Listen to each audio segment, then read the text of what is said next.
We are in Bucharest, in headquarters and in office of George Simion, leader of AUR, Political Conservative Party in Romania. Welcome to Televizia Republica. Great to be your guest here in Bucharest. Greetings to everybody that is watching Televizia Republica, our great conservative friends. Keep up the good work. You grew a lot in the last year. For me, as a friend of Poland, I must say it's important to have free voices, anti-governmental voices, seeing the abuses that Donald Tusk did in the period since he took office.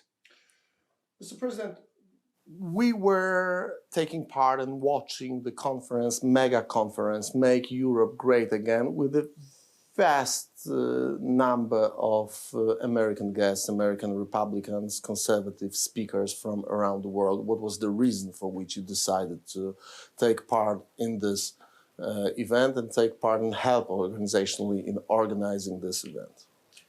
United we stand, divided we fall. It's very important that we unite efforts with our friends from across the seas. We are transatlantic movement, the conservative movement, the movement for our way of life. And we looked 20, 30 years ago towards America as the free world. Now turns out the free world is divided into some globalists who want to install communism all over the world. Turns out the Democrats working in universities, working through Soros Foundation, made this propaganda available for all countries. And we need to fight it together. This is why we reached out to the Republicans and the conservatives in the States, to people from Mexico, from Colombia, from Ecuador, to help us before the elections for the European Parliament in 9th of June. The election to European Parliament was actually discussed all the time here in Bucharest during the mega conference, but there was also a big discussion about the European Union and the nature of European Union right now. We've heard from Ursula von der Leyen, we've heard from Manfred Weber, from various representatives of the European Union, that this entity should be a kind of a super state. What's your position, and what was the position of the speakers on the idea that the European Union should be a kind of a super state in the future? This is what we are fighting against, the idea of a super state. The first time I was in Poland, it was in 2004 in Krakow, and it was back then a slogan, all different, all united. It was a kind of a globalist slogan for me back then, but it sounded okay because they accepted that we are different. Now they don't accept anymore that we are different. We should be all the same in their opinion. We should be like in a communist period. And they are trying to impose LGBT marriages, adoptions for children. They are trying to meddle with some decisions that belong only to the states. Meanwhile, countries like Romania, like Bulgaria, and like Poland are being treated as second-class citizens because our truck drivers are not good for them, our electricians are not good for them. We are treated not equally. So we want more equity, but we don't want the kind of Marxist and neo-Marxist idea of equality. Because there is no such thing as equal persons. God made us different. They are trying to destroy all our roots, or our Christian roots, our identitarian roots, our history. We are a Judeo-Christian continent. We have a civilization, and all this illegal immigration, all these crazy plans about a green plan, a green deal, about Fit for 55, about closing our coal mines, about the idea that we shouldn't use wood to heat ourselves, about how the cows are destroying the planet, and so on, are coming from crazy minds. And it takes normal people to take attitude and to stand up to Donald Tusk, to Manfred Weber, to Ursula von der Leyen, to Macron, to Lula, to every Biden of this world who is trying to change our way of life. Those politicians, those elites claim that we are in danger because we can all end up boiling in the atmosphere in 100 years because the temperature globally is going to raise by 1 degree centigrade in this 100 years. And because of that, we have to do all the things that you mentioned, quit eating meat, for example, if someone likes eating meat, quit using coal, using cars with the combustion engine. What is the way of coming out of this pure madness? Because it's a political madness in the political framework in Europe. Just listening to common sense leaders that are trying to fight this. And it's a good thing that Mr. Orban in Hungary takes attitude towards some of these plans. It's a good thing that in Italy we have Giorgia Meloni and Matteo Salvini in governance. It's not that good that you have this political dictatorship, in my opinion, in Poland, which cancelled the will and the result of the Polish voters. But sorry to interrupt you. You may face a similar situation in Romania, because Poland is not the only country where the Conservative Party that actually won the election wasn't able to form a government because of coalition of all other parties against the Conservatives. This is a kind of a pattern that we are seeing all over Europe. It can be a case of Romania pretty soon. It can be. This is why, in my opinion, and I'm young, I'm 37 years old, we have to be patient, because history is repeating itself. If we look towards the interbellic period, if we look towards Marshal Piłsudski, we see that there were the same geopolitical problems back then as now. The most important thing is that every European citizen goes out and votes on 9th of June, and in this way we can stop Mr. Tusk and Mr. Macron and Ursula von der Leyen and Manfred Weber and Verhofstadt and other crazy minds. This is why it's important that the right parties, the conservative parties in Poland, win the elections. And unfortunately, here in Romania, we are facing a constitutional coup. They did everything they could to stop us through illegal measures. Our result will be around 20-25%, even if people who are supporting our are growing each day in Romania. They stopped us by joining local elections with European elections, totally against the constitution, but they don't care about rule of law, about constitution, about normal things, about respecting democracy when it comes to them. They are monsters, godless globalists who would do anything to keep their power and to keep this actually dictatorship over Europe. They have you are using the phrase dictatorship, but one can argue that European Parliament is elected in a democratic election process, and that's true. Within the countries, there is in Europe democratic election process for members of European Parliaments, and then European Parliament elects the European Commission, and the European Commission has its own executive power with the head of European Commission. Where is a dictatorship here? We didn't sign up for any super state that is imposing to quit the right for veto.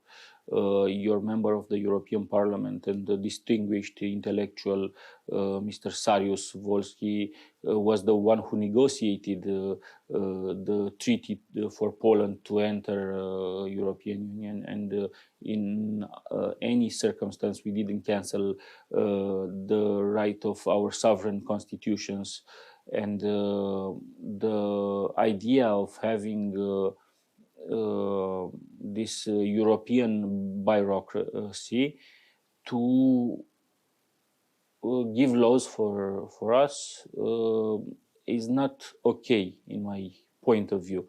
The idea of having unelected bureaucracy, because the real power in Brussels is not in the European Parliament, but at the EU Commission, with tens of thousands of bureaucrats who nobody knows, without no face, no name, no number.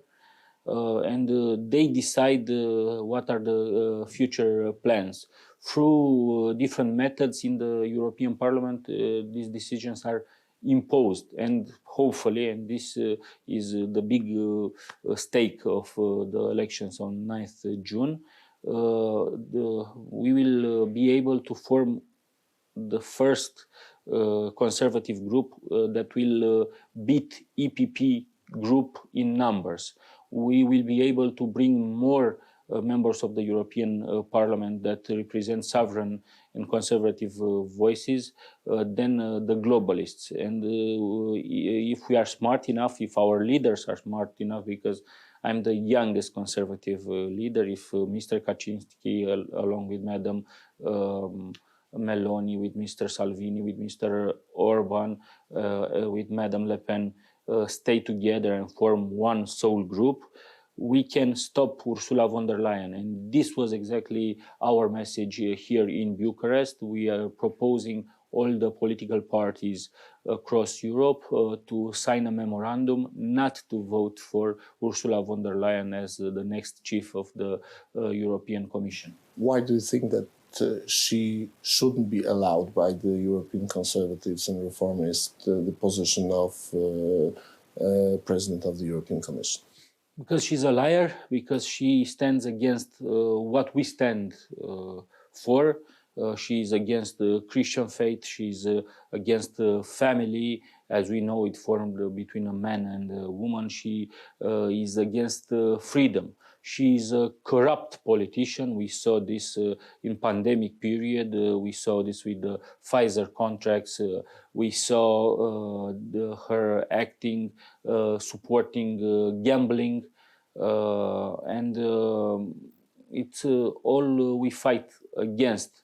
We are with the people, for the people. She is for the European bureaucracy, and her husband working in Pfizer, her brother working at Superbet, and so on, shows us the ugly face and the corrupt face of Brussels.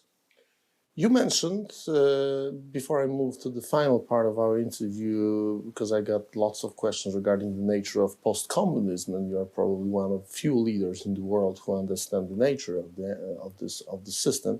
But my final question regarding the European political jigsaw ahead of the Euro-parliamentary election. You mentioned twice in this interview Viktor Orban, and tensions between you and Orban are not any mystery for people who are following the European conservative movement.